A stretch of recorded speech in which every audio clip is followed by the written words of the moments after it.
Hi guys. Today you're going to read chapter 3 in our story Matilda. This chapter is called The Hat and the Superglue. The following morning, just before the father left for his beastly second-hand car garage, Matilda slipped into the cloakroom and got a hold of the hat he wore each day to work. She had to stand on her toes and reach up as high as she could with a walking stick in order to hook the hat off the peg. And even then, she only just made it. The hat itself was one of those flat topped pork pie jobs with a jay's feather stuck on the hat band, and Mr. Wormwood was very proud of it. He thought it gave him a rakish daring look, especially when he wore it at an angle with his loud checked jacket and green tie. Matilda, holding the hat in one hand and a thin tube of superglue in the other, proceeded to squeeze a line of glue very neatly all around the inside rim of the hat. Then she carefully hooked the hat back onto the peg with the walking stick. She timed this operation very carefully, applying the glue just as her father was getting up from the breakfast table. Mr. Wormwood didn't notice anything when he put the hat on, but when he arrived at the garage, he couldn't get it off. Superglue is very powerful stuff. So powerful, it will take your skin off if you pull too hard. Mr. Wormwood didn't want to be scalped, so he had to keep the hat on his head the whole day, the whole day long, even when putting sawdust in gearboxes and fiddling the mileages of cars with his electric drill. In an effort to save face, he adopted a casual attitude, hoping that his staff would think that he actually meant to keep his hat on all day long, just for the heck of it, like gangsters do in the films. When he got home that evening, he still couldn't get the hat off. "Don't be silly," his wife said. "Come here. I'll take it off for you."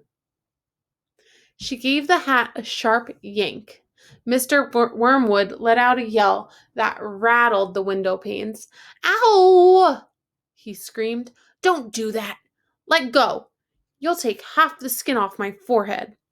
Matilda, nestling in her usual chair, was watching this performance over the rim of her book with some interest. "What's the matter, Daddy?" she said. "Has your head suddenly swollen or something?" The father glared at his daughter with deep suspicion, but said nothing. How could he? Mrs. Wormwood said to him, "It must be superglue. It couldn't be anything else. That'll teach you to go playing around with nasty stuff like that. I expect you were trying to stick another feather in your hat." "I haven't touched the flaming stuff," Mr. Wormwood shouted. He turned and looked again at Matilda, who looked back at him with large, innocent brown eyes. Mrs. Wormwood said to him, "You should read the label on the tube before you start messing with dangerous products. Always follow the instructions on the label." "What in heaven's name are you talking about, you stupid witch?" Mr. Wormwood shouted, clutching the brim of his hat to stop anyone from trying to pull it off again. "Do you think I'm so stupid I'd glue this thing to my head on purpose?" Matilda said, "There's a boy down the road who got some superglue on his finger without knowing, and then he put his finger to his nose." Mr. Wormwood jumped. "What happened to him?" he spluttered. "The finger got stuck inside his nose," Matilda said, "and he had to go around like that for a week. People kept saying to him, 'Stop picking your nose,' and he couldn't do anything about it. He looked an awful fool." "Serve him right," Mrs. Wormwood said. "He shouldn't have put his finger up there in the first place. It's a nasty habit. If all children had superglue put on their fingers, they'd soon stop doing it." Matilda said, "Grown-ups do it too, Mummy. I saw you doing it yesterday in the kitchen." "That's quite enough from you," Mrs. Wormwood said, turning pink. Sounds like she's a little embarrassed there. Mr. Wormwood had to keep his hat on all through supper in front of the television. He looked ridiculous, and he stayed very silent. When he went up to bed, he tried again to get the thing off, and so did his wife, but it wouldn't budge. "How am I going to have my shower?" he demanded.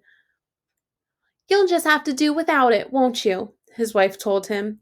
And later on, she watched her skinny little husband sulking around the bedroom in his purple striped pajamas with porky pie hat on his head. She thought how stupid he looked. Hardly the kind of man a wife dreams about, she told herself. And there's a little picture of him walking around with his hat on. Mr. Wormwood discovered that the worst thing about having a permanent hat on his head was having to sleep in it. It was impossible to lie comfortably on the pillow. "Now do stop fussing around," his wife said to him after he had been tossing and turning for about an hour. "I expect it'll be loose by the morning and then it'll slip off easily." But it wasn't loose by the morning and it wouldn't slip off. So Mrs. Wormwood took a pair of scissors and cut the thing off his head, bit by bit, first the top, then the brim. Where the inner band had stuck to the hair all around the sides and back, she had to chop the hair off right to the skin so that he finished up with a bald white ring around his head, like some sort of a monk. And in the front, where he had a band stuck to where the band had stuck directly to the bare skin, there remained a whole lot of small patches of brown, leathery stuff that no amount of washing would get off. At breakfast, Matilda said to him, "You must try to get those bits off your forehead, Daddy. It looks as though you've got little brown insects crawling about all over you. People will think you've got lice." "Be quiet," the father snapped. "Just keep your nasty mouth shut, will you?"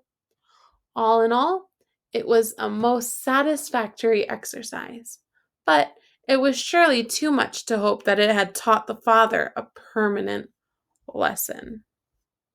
That is the end of chapter 3, The Hat and the Superglue. Now, for homework, what I want you guys to do, open up your homework, find your name next to it, write 1 or 2 major parts, important parts of the chapter. Make it like a little summary. All right?